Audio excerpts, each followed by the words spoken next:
listening to KPFT Houston.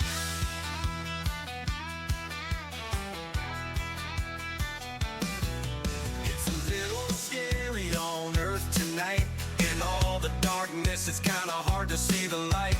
We need more people with compassionate and fewer commandos. Stand up for what's right on Vegan World Radio. Vegan World Radio. Vegan World Radio. Vegan World Radio. It's time to live. It's time to grow. Vegan World Radio. Vegan World Radio. No more animal rodeos.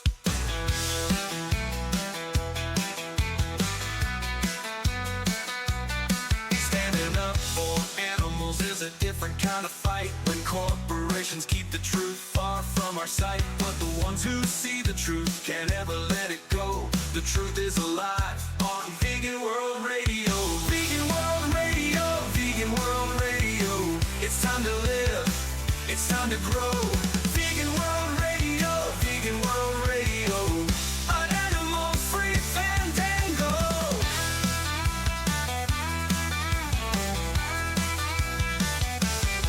Climate chaos, a doubting planetary plight. Temperatures reaching annual record heights. If the world ends tomorrow, I'll see you in the afterglow. The postmortem's live on Vegan World Radio.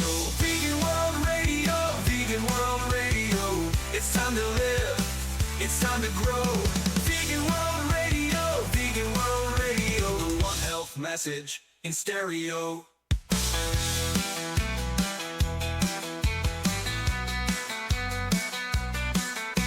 Rocket leaves right now. You've got a ticket for this flight.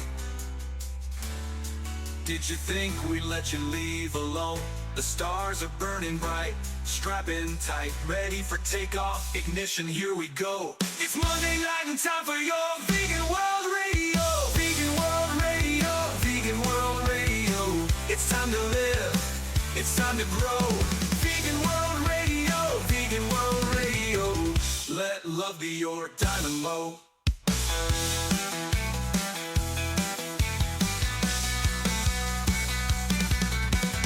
All right, it's Monday night, and that means it's Vegan World Radio. I'm going to let love be my dynamo here at KPFT 90.1 in Houston on the FM dial and streaming at kpft.org. We'll be here for an hour. My name is Skyjack Morgan. Over there's Dr. Crystal Heath, the veterinarian. We're going to be your host today. How you doing, Crystal? I'm good. I'm actually not in Houston right now. I'm in Washington, D.C. at the American Veterinary Medical Association convention that is happening right now. And I hope we can talk. That? That is the most important. Well, no, not the most important. It's important. It's an important convention. This is where the House of Delegates votes on various new resolutions.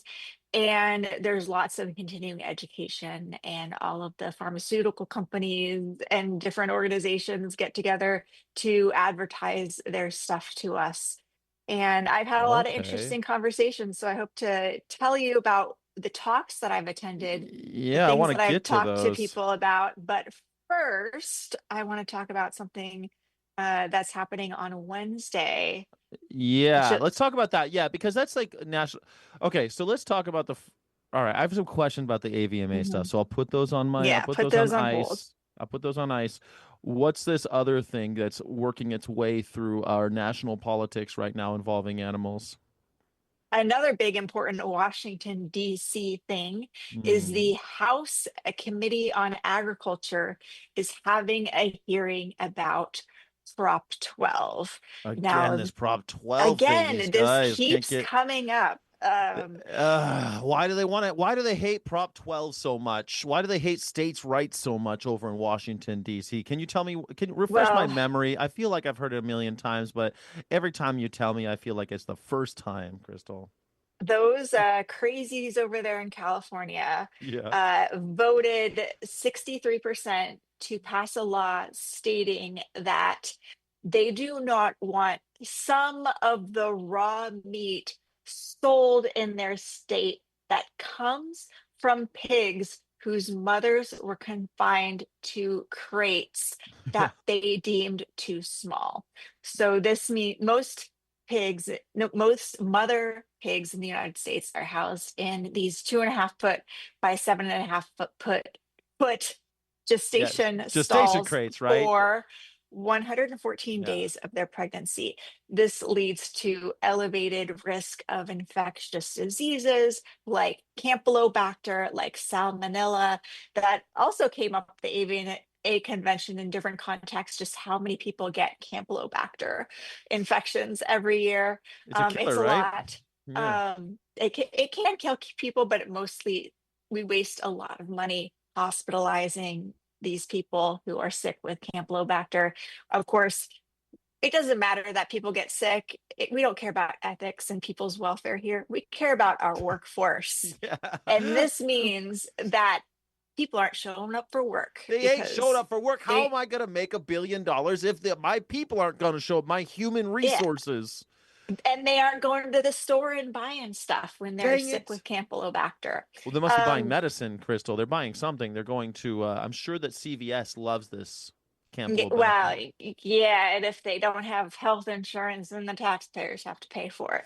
But Dang it. anyway, before we go too off course, Wednesday, July 23rd at 10 a.m. Eastern Time, the U.S. House Committee on Agriculture will hold a hearing titled An Examination of the Implications of Proposition 12.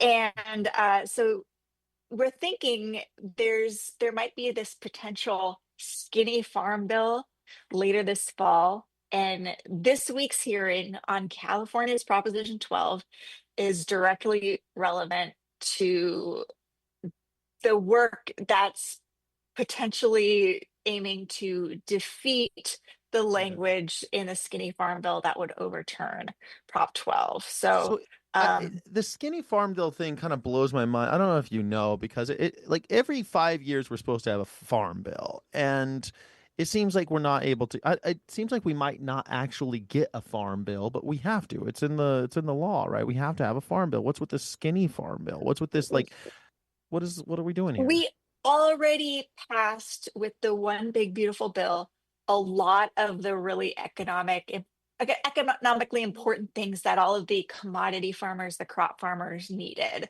So Yeah. now there's sort of like just less of a desire. Like the big players got their interests taken care of. And Mm. now I think with this new skinny farm bill, they're really going to slim down language.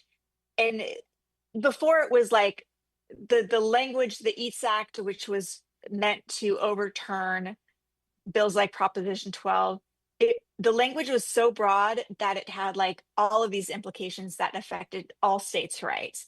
Now they're really trying to pare down the language so it just affects Prop 12. Got And they're it. like, just pass this. We just overturned Prop 12 and like that's it. We're not impinging on other states' rights in any way. I Just Prop 12. And not just So Prop 12, right? It's going to affect all states still, because it'll affect animal rights activists, animal welfare activists, people who care about animals. Because even though this seems so small, because like you said, it's a little bit laughable, right? It's raw meat from pigs whose mothers were held in tiny cages. yeah. And it's a very small percentage of the animal Even though flesh.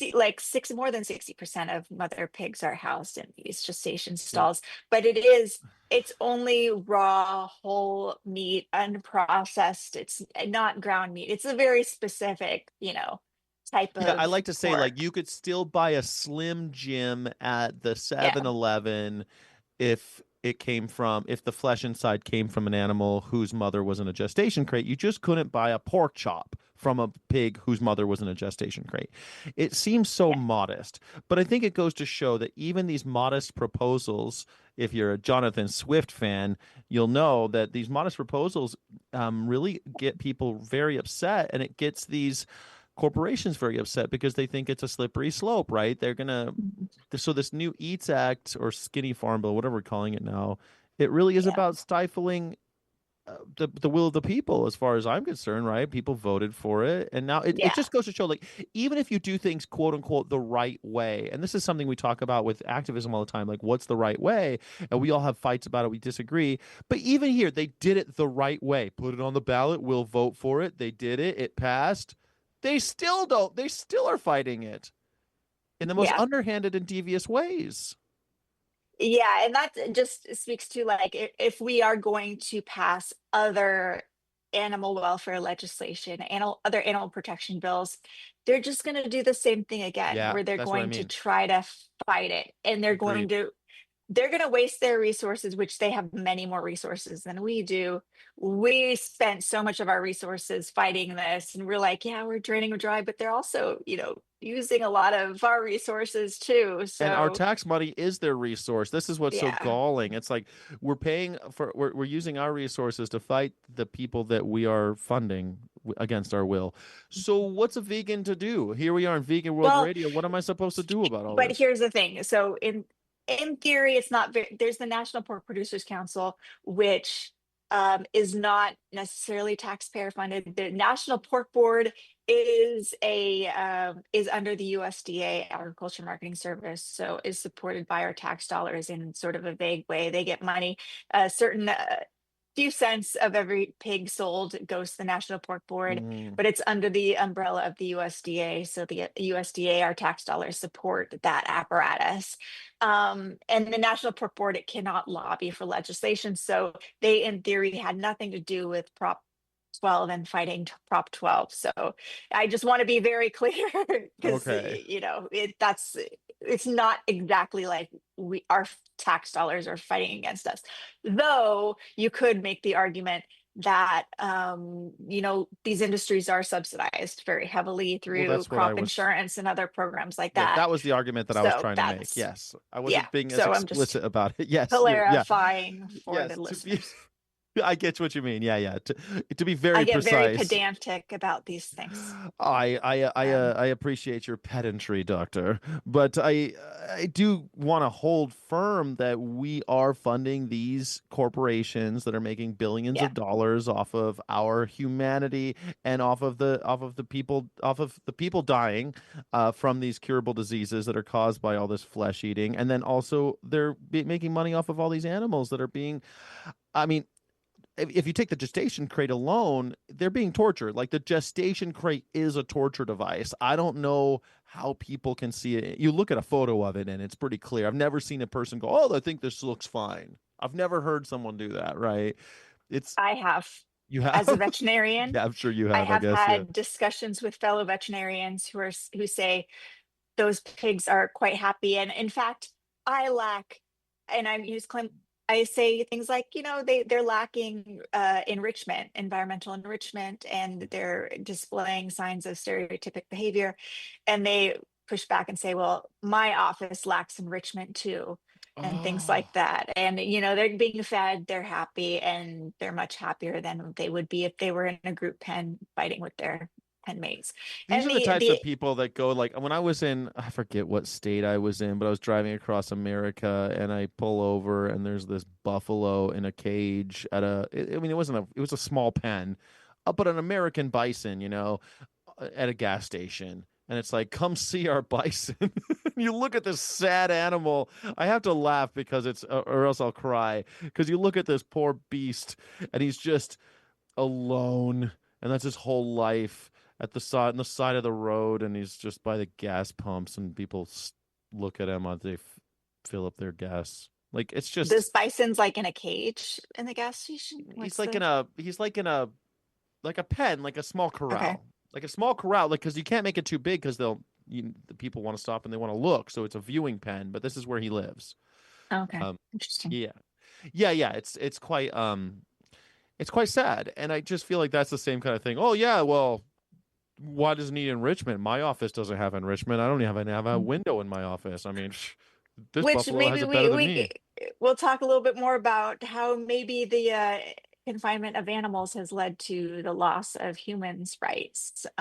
But first, the AVMA did vote on their resolution on sow housing. We've already talked about this previously, and I don't want Yeah. to dive too far into it, but they passed a resolution, made some incremental changes, but didn't explicitly condemn gestation crates in their new resolution, which was concerning because they also supported historic Eats Act language in the Farm Bill, Section 12007, that would have overturned the Prop 12 No. and said that, basically gestation crates were necessary for veterinarians to provide sows with the type of housing they need. And we shouldn't take away veterinarians' ability to choose what kind of housing they need in various situations. But anyway, Crystal, moving on.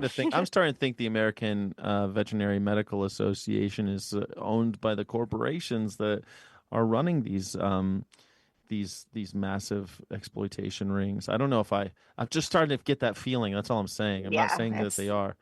It gets me. given all the people who sponsor the AVMA convention and all their corporate sponsors, it would definitely seem that's the case. Their Yeah. stakeholders seem to be mostly industry corporate interests. But there were some good things at the AVMA convention.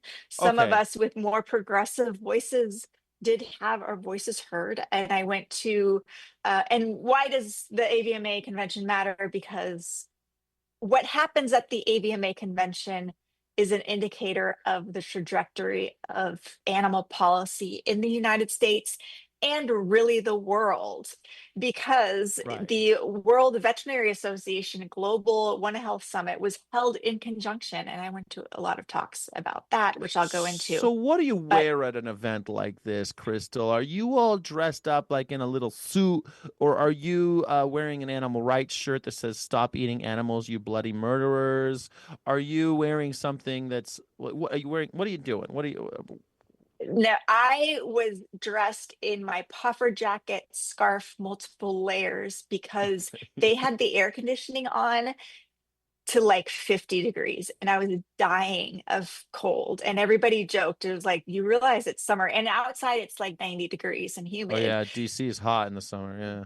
but inside it was freezing. And even with my puffer jacket, I was freezing cold. But yeah, I just wore regular slacks, and I had like a nice top on, but covered up with outerwear Oh, I was because hoping of you the were wearing cold. animal rights messaging head to toe, but okay. No, I don't think that would have played well because I'm all in order to change somebody's mind, you have to first foster trust.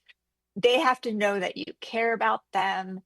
And that's what I'm doing, is fostering trust, building relationships. And that's how you then are taken seriously. Okay. So that was my strategy I'm going with, because I do like these people. I know everybody Yeah. got into veterinary medicine because they loved animals. And along the way, this culture happened where they've been led to believe that they're doing Right. difficult but necessary work. Yeah, And we all kind of get the empathy beaten out of us. I would, with the caveat that the ALF, when with their balaclavas and everything, people take them seriously, just in a different way, I guess. But mm, I get I what you don't mean. think the right people take them seriously, as has been shown by the lack of animal protection policy and the erosion of our human and animal rights in this country over the past 30 years. So maybe we can have that argument a little bit later. I But mean, the argument. I just think that they're taken seriously. I mean, I think people it can be taken seriously in various states of various costumes. Let's just say, yeah, and if I don't think they're taken seriously by people who matter. okay, Um, all but right, come well, at me, bro. So well, I don't want to argue the virtues of the ALF because I don't know, the feds are listening. So why don't you tell yeah. me what was going on there? What tell me about how that we helped animals at the AVMA. First, the good. The Animal Welfare and Veterinary Education Joint Yeah. Seminar was held, and they discussed the welfare and ethics in animal use in veterinary education. And the one talk I went to was fantastic. And I actually talked to this person the next day, and he had a little hand in getting my recent paper published. I think, which I won't, I shouldn't say anything, but I'm thankful to him for his behind the scenes work to help push a paper that I was writing along, which will be published any day now, about the use of animals in veterinary schools. So that'll Cool. be huge. But Yeah. he discussed anatomy labs and like, are they really beneficial to students? They are super stressful. You have to learn 1,000 different body parts on animals that do not look like live animals. These are embalmed cadavers that stink. Their tissues are hard. There's no bleeding. And you work in teams of 4 dissecting these dead dogs that are sourced from questionable places.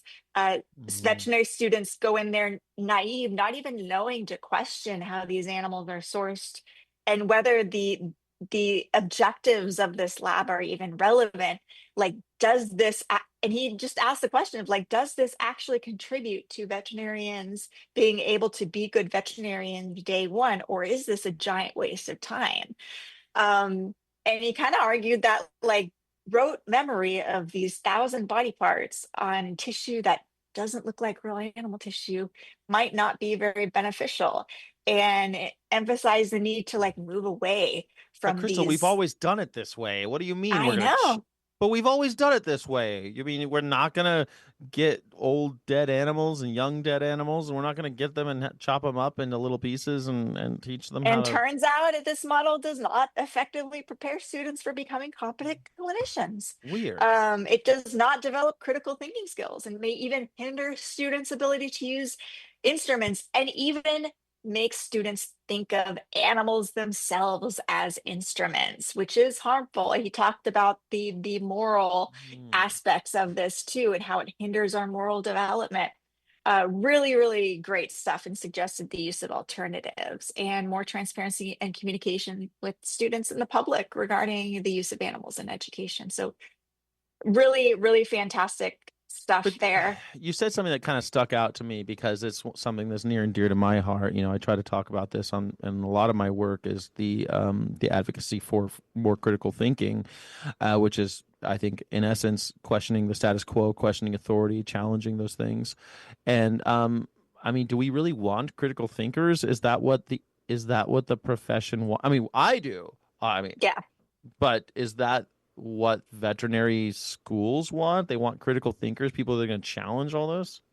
I think the big argument against critical thinking in veterinary school is it's going, if a bunch of if students, and I've read this in other books too. One is The Occasional Human Sacrifice by Carl Elliott.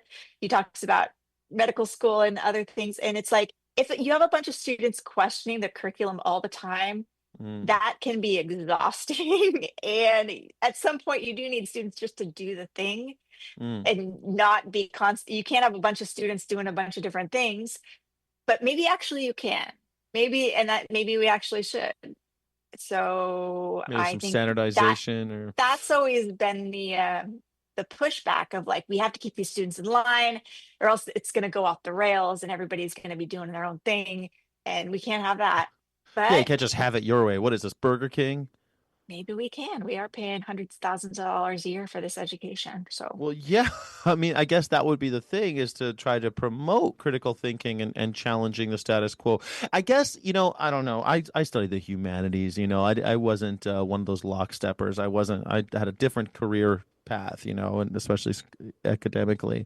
And we were taught to challenge almost any idea, but also when it came to like the bureaucracy and navigating all of that and all of the how to get published and how all that stuff, that's just how it is. You're just going to have to play that game mhm. if you really want to go. But then they were always trying to game the system too and be like, oh, you know what, start this from the last paragraph. Don't read the intro, just read the last paragraph and then read up, and things like that with academic journals or whatnot. So I mean, even there we were trying. I guess you could have your cake and eat it too, is what I'm saying. You can have critical thinking in these things and then in the other stuff maintain that order that is desired, like you're saying. You know what I mean? Don't you want Yeah. some order? Yeah. I mean, and that's the thing. The next big discussions that was around One Health. And Mm. I think that's an area where it's like, yeah, we also need some critical thinking in how we address infectious disease outbreaks. And we also need some structure on how we do this. And one former USDA veterinarian did this talk on a One Health retrospective of SARS-CoV-2 and the origins. And this was really interesting because he admitted, like, it's kind of been like a thing among scientists that lab leak theory is bunk. And of course, it came from national origins from bat populations, and there was a spillover event. We haven't quite figured out who the intermediary host is, but this lab leak theory is crazy. But now we're hearing more and more respected scientists saying, the lab leak theory isn't crazy. And I think we as scientists have to start acknowledging uncertainty, or else we won't be taken seriously. And he went into that and how medical professionals lost public trust during the COVID-19 outbreak because we weren't transparent and we weren't acknowledging what we didn't know. So that was super interesting. And at the end, when he asked if there's any questions, my hand immediately went up. And I said, I can't help but notice that a lot of the similarities that led to the lack of public trust in our health professionals during COVID-19 crisis are happening again during this avian influenza outbreak. We're repeating the same patterns that led to this lack of public trust. Can you describe some of the mistakes we've made during the avian influenza outbreak and what you would have done differently? And he was like, yes, absolutely. Like, we have not been testing enough. We have not been communicating well enough, and information sharing during this outbreak. Lack of information sharing between the CDC and the NIH. We need more testing programs. We need sustained funding for research and innovation. And that was really good. And then the next speaker like dovetailed off of me. He said, that's a really excellent question and point. So I felt good about, hammering home that point. How do you feel about his answer, though? Because, like, I don't know, a while back, probably now 10 years ago, I read a book called Unscientific America by Chris Mooney, and it was talking about how scientific literacy is evaporating in America. And he used examples about like Pluto not being a planet and how it really made people angry, or the Brontosaurus not being a real dinosaur. That was a fake dinosaur. And people get really upset about that, and they stop believing scientists because they're like, what, you didn't know Pluto wasn't a planet this whole time? And he brings it back to like how religion seems to be able to communicate these changes over time. Like, they have vast shifts in dogma.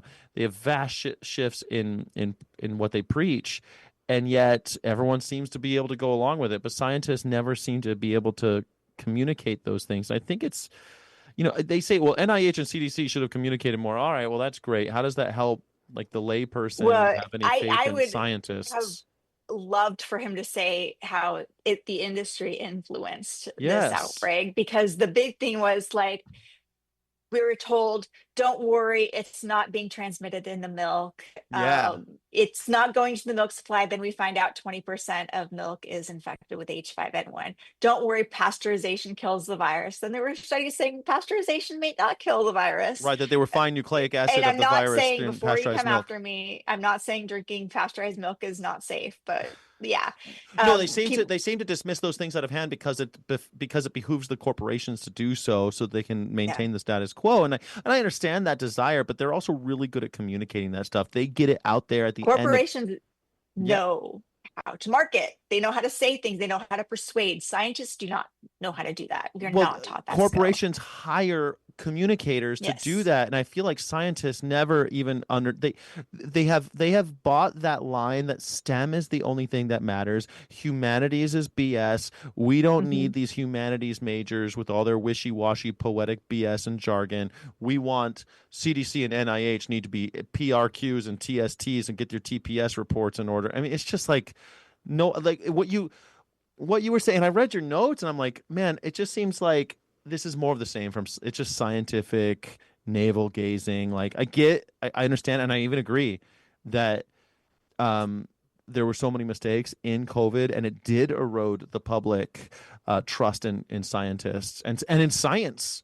Like, it's crazy. People don't even believe in science, don't even acknowledge the scientific method anymore. They couldn't even tell you what it is. And I think Yeah, that's, well, because we seem like, don't worry, trust us. We're yeah, experts. We went to school for a long time. yeah, And I see on the veterinary message boards all the time when a client questions what a veterinarian says or their advice.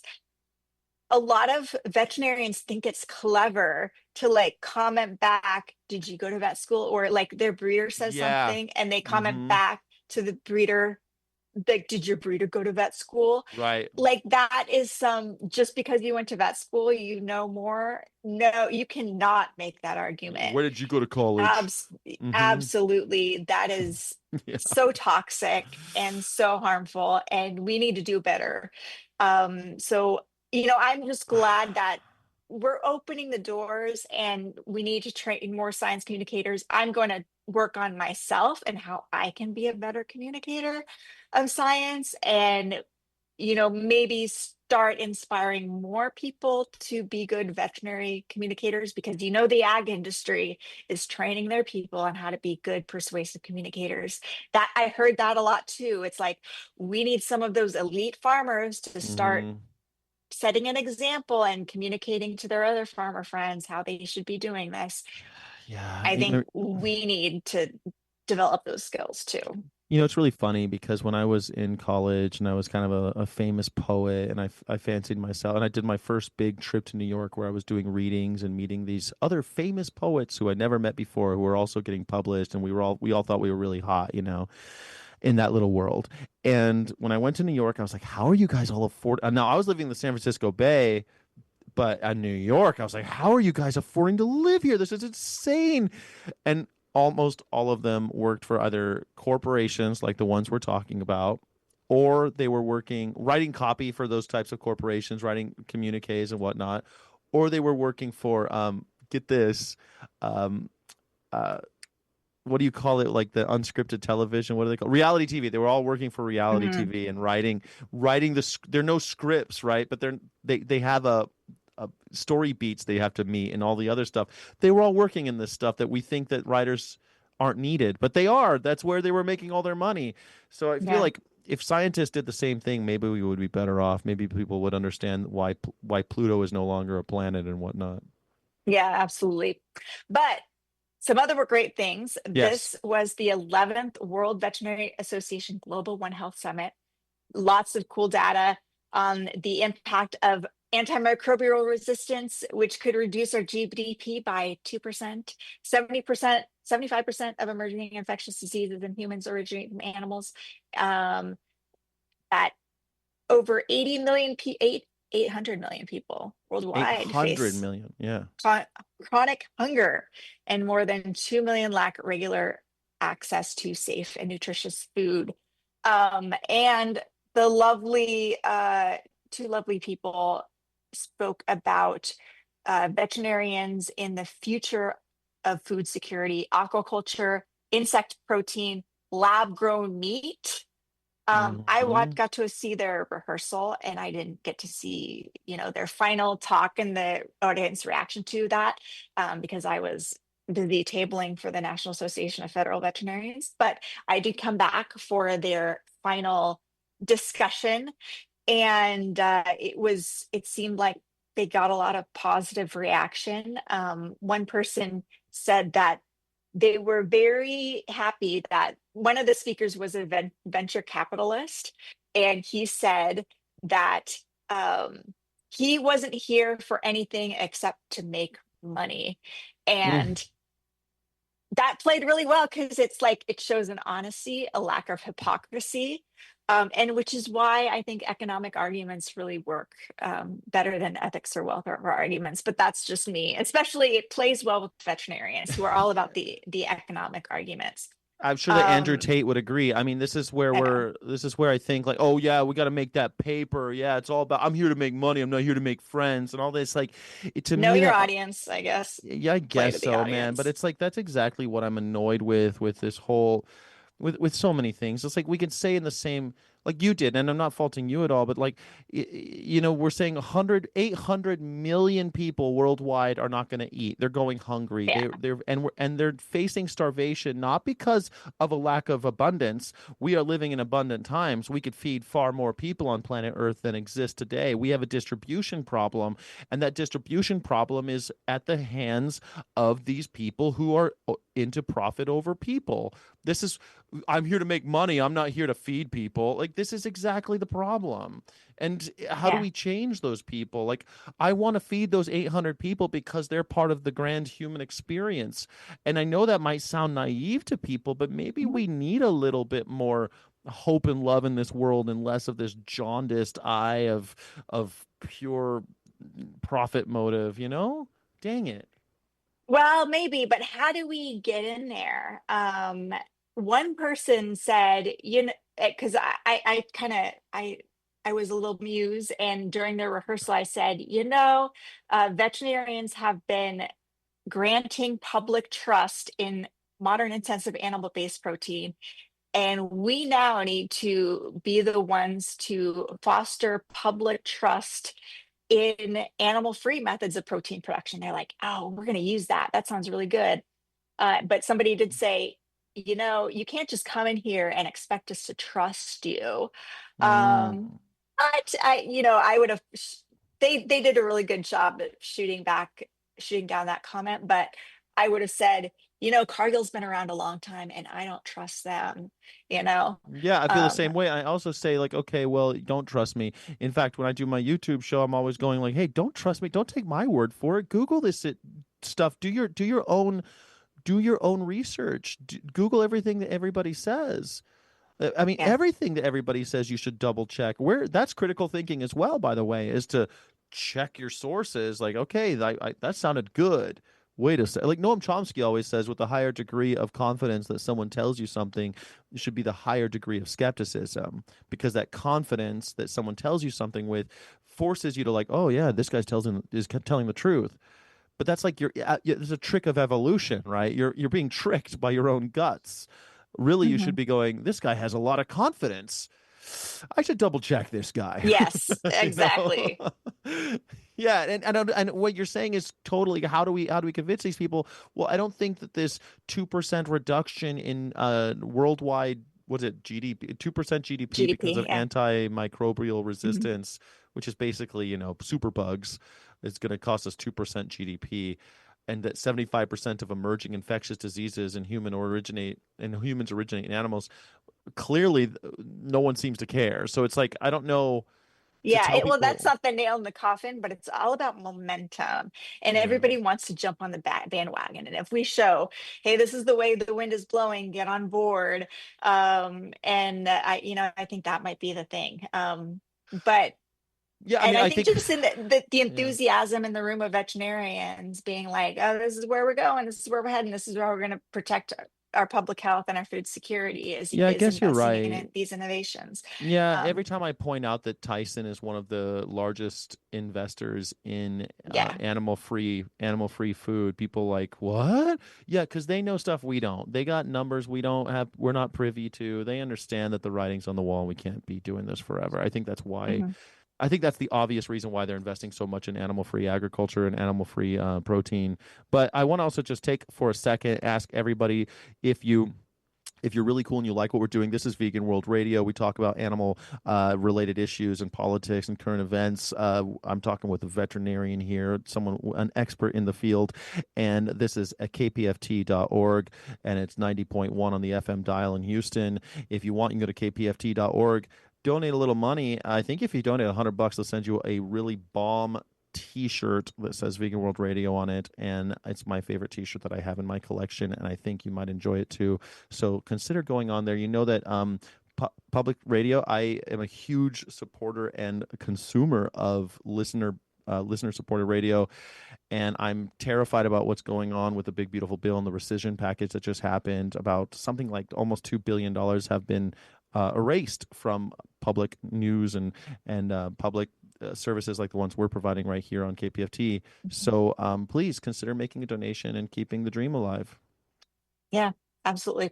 I will just mention one bad thing or a couple of bad things about the AVMA Yeah. convention, just because I want to get to the things that you're talking about, not hog the airwaves. But one person did give a talk on the role of the veterinarian in animal welfare. Mm. And I didn't get to attend their talk because there's another talk I wanted to go to, but their handout, and somebody did tell me about this talk afterwards, and we discussed it there. And I looked at their handout, which says animal rights implies that animals have rights that are immutable and cannot be infringed upon by the needs of humans, where animal welfare acknowledges the human and sometimes consumptive use of animals and seeks to Mm. balance that use with the needs and treatment of animals. And I spoke to some people. This person was a diplomat of the American College of Animal Welfare, which I am close with the American College of Animal Welfare. Talked to a lot of folks there, and a lot of the people were like, "Yeah, that's just the old guard thinking. That's not what we believe, really," Mm. which is nice. Yeah. But and maybe what we can go on to this whole discussion maybe a little bit later, or maybe some other time. But spoiler alert, animals already do have rights under the law. And in some ways, there are some animals who have more rights right now than some humans. So this argument that like we have to not be supportive of animal rights just flies in the face of the fact that animals already do have rights. Um, Yeah, I mean, it's like so saying not supporting human rights. Humans already have rights. You just have to stop abridging them. It's not that exactly. women didn't have rights in America, is that their legal rights weren't acknowledged and they didn't have them on the books and they were being abridged. Their moral rights were being abridged. Women always had rights. Men Yeah. just took them away, just kept on There's stomping on their rights. that, but there's also like the Endangered Species Act. You can't kill an animal. You can't destroy animals that are protected under the Endangered Species Act. And they For can now. steal your crops. They can cross borders freely, whereas humans can't do that. I But complete we man, can, that's something I talk about almost every day, Crystal, is yeah, why do I need a passport and the birds don't? I can fly with an airplane. Why do I need to ask the exactly. government, Mommy, may I please leave the country, sir? Please? Like I'm a sniveling what happened? I'm just a sniveling animal. I'm not even a human. It's like I have no rights because I've got to ask someone permission to leave. I've got to ask someone permission where I can go. I feel that very vividly, Yeah, and exactly. it bothers me tremendously, especially as the whims of government seem to be changing all around us. Right? What's that line in Dune? The opening line of Dune, like there's treachery beneath the shifting sands or something like that. And he's talking. Really? Yeah, I mean, the original Dune was written about the kind of about the Red Scare, and I think I kind of want to read it again, even though the movies don't really tell you that you don't really get that from the movies. Um, the metaphor was about the Red Scare, and I kind of want to reread them because I feel like we are in the modern McCarthyism all over again. But Yeah.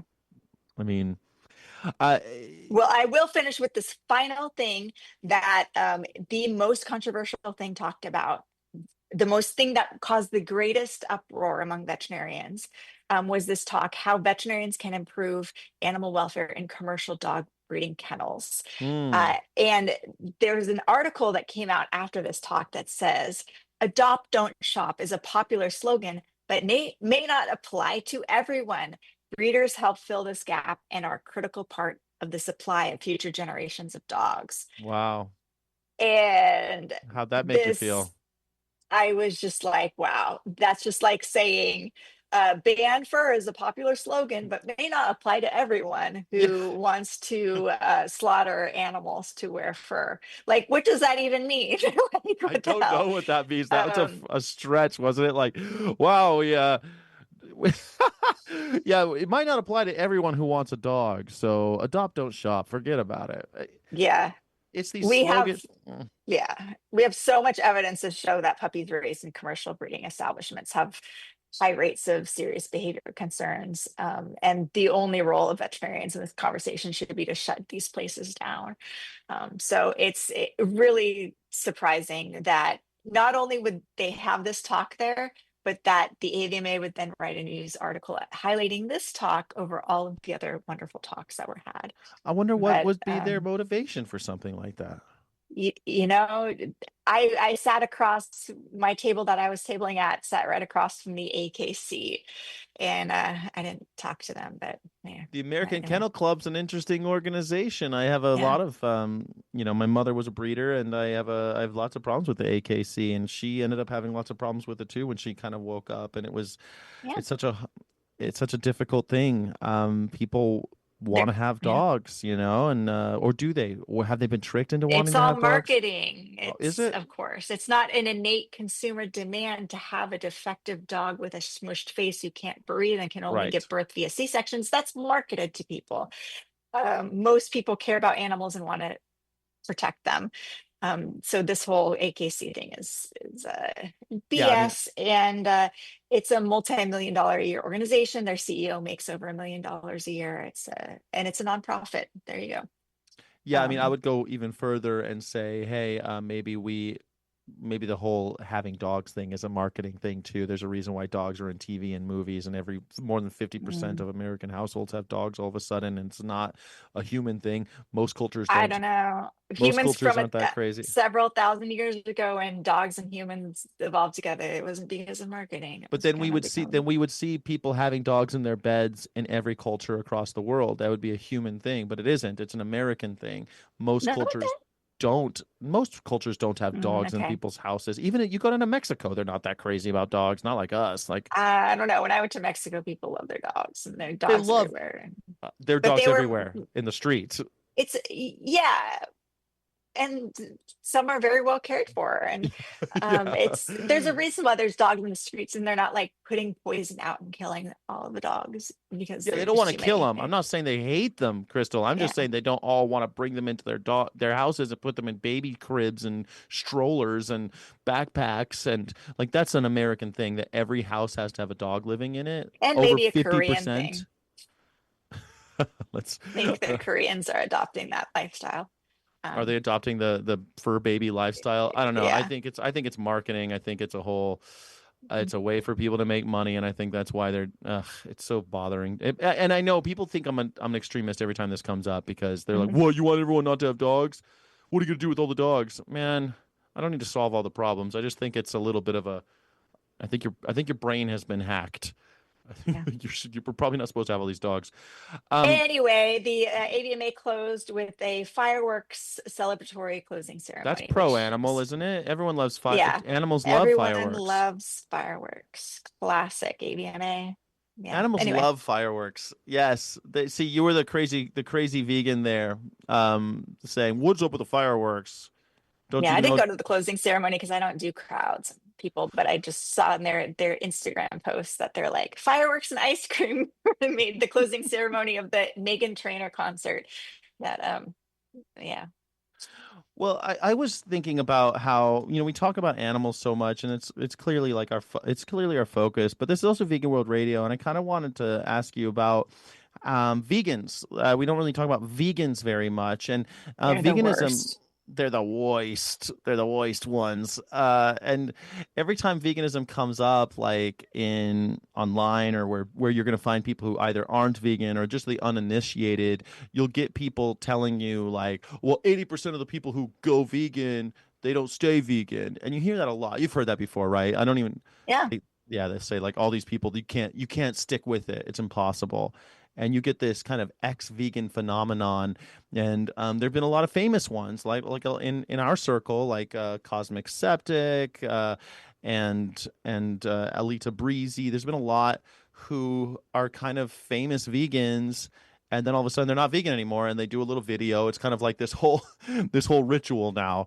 They become vegan, they get famous for being vegan, and then they do a video that is widely watched by vegans about why these people are no longer vegan. And sometimes like Sophia Esperanza. There's been all sorts. I can name a bunch off the top of my head. I think that anyone listening who's vegan right now can probably do the same. And it's annoying because you're like, well, why are there so many non-vegans? And I really have been thinking a lot about that. Why are there so many non-vegans? And I think I kind of put it down to three reasons or three questions, I guess, that I want to kind of pose to you to Mhm. see Okay. what you think about it. Okay, so if when you're vegan, did you have a person that turned you vegan? No, not one person. No.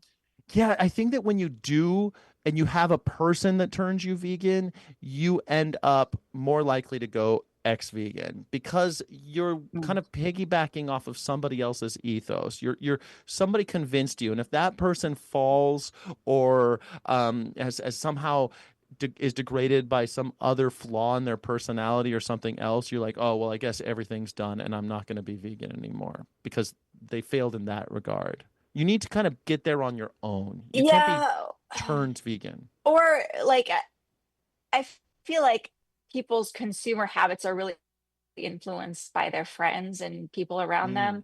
them. If they're that type of person. So if all of your friends and people around you aren't consuming a animal free diet, then it's going to be very difficult for you too.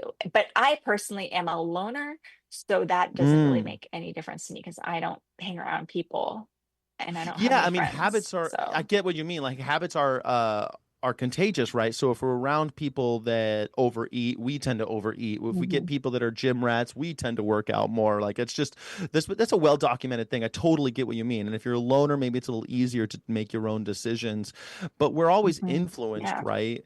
And I feel like what happens is if you are so there's been a few that they get into this debate bro stuff and it's like total toxic masculinity and you and I have yeah, talked about this a lot, but the dude bro world where it's like I own that other guy and I told him to go vegan and he got owned because of my logical ninja skills. I'm a Jedi with my logic and debate skills, and that's why that person went vegan.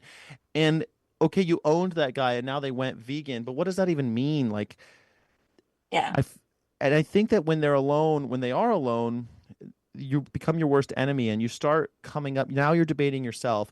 Now you're asking yourself, like Ali Tabrizi, the famous one, the last one, he says he went vegan and then he just decided, he argued with himself that driving this distance to find vegan marshmallows, this was the case for him, was more detrimental in this utilitarian framework that he'd built for himself is more detrimental than just buying um, pig gelatin based marshmallows.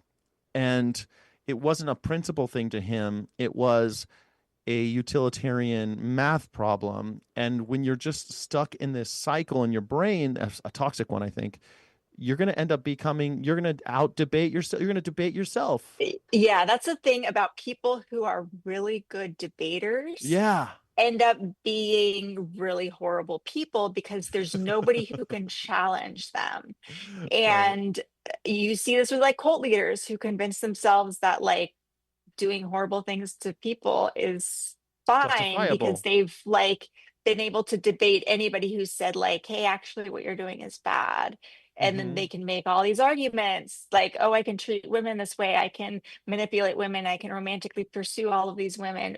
Oh, and the fact that you're saying that I can't, you're infantilizing women. Like they've come up with all Right. of these arguments.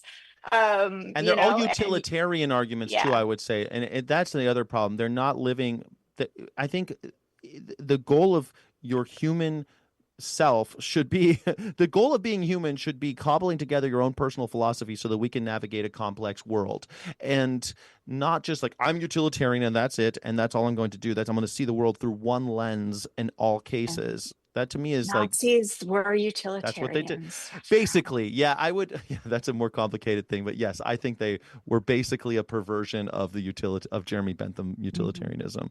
But that's a whole. I only have 5 more minutes to make my point, Okay, and I don't want to go do down the it. Nazi rabbit hole. You and No, by the way, you I put $1 in the Nazi jar because I didn't bring him up. okay. Um, All right. okay, so the second one, I think this is easy. We could quickly quickly agree is that the sickness of the vegan community, because we are so about this argumentative and debate bro kind of culture and this utilitarian framework, you end up having people who we end up falling into this trap of the narcissism of small differences, right? I'm a better vegan than you. I have more vegan t-shirts. I go to more protests than you. I'm louder when I'm at those protests than you, and therefore I'm a better vegan than you. And it's not just infighting. It becomes this new system of oppression, this new hierarchy where one shouldn't exist. What do you think? Did I say that okay? Do you agree?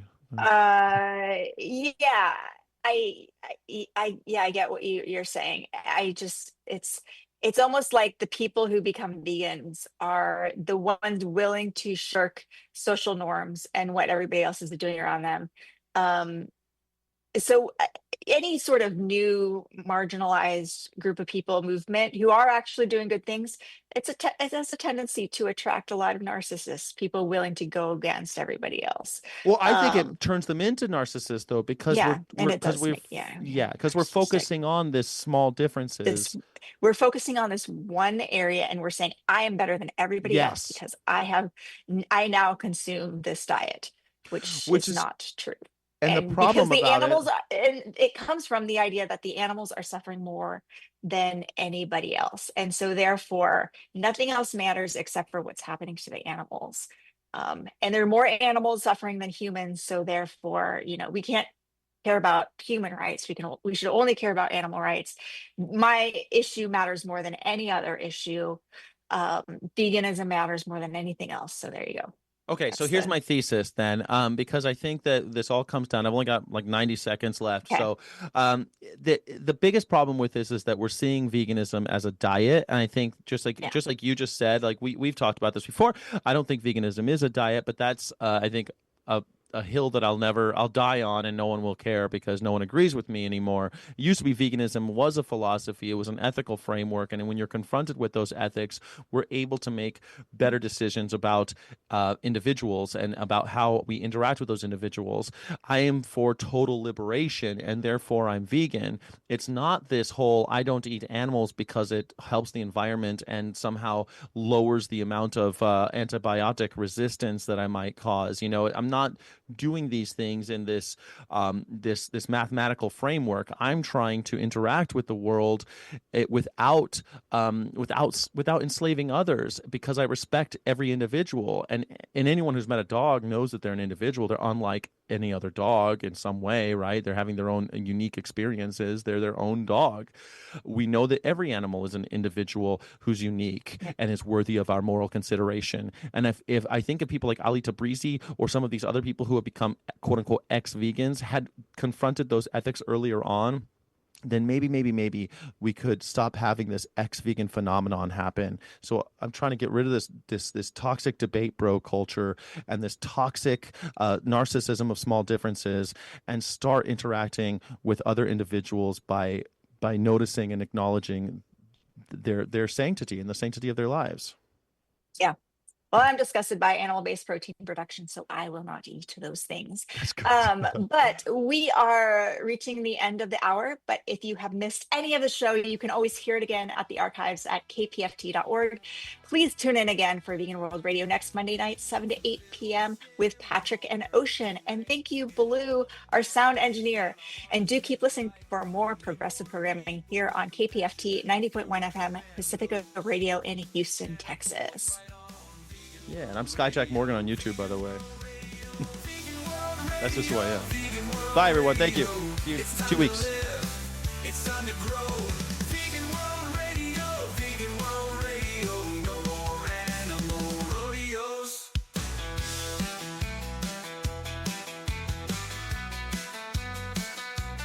Standing up for animals is a different kind of fight. When corporations keep the truth far from our sight, but the ones who see the truth can't ever let it go. The truth is alive on Vegan World Radio. Vegan World Radio, Vegan World Radio. It's time to live, it's time to grow. Vegan World Radio, Vegan World Radio. An animal-free fandango.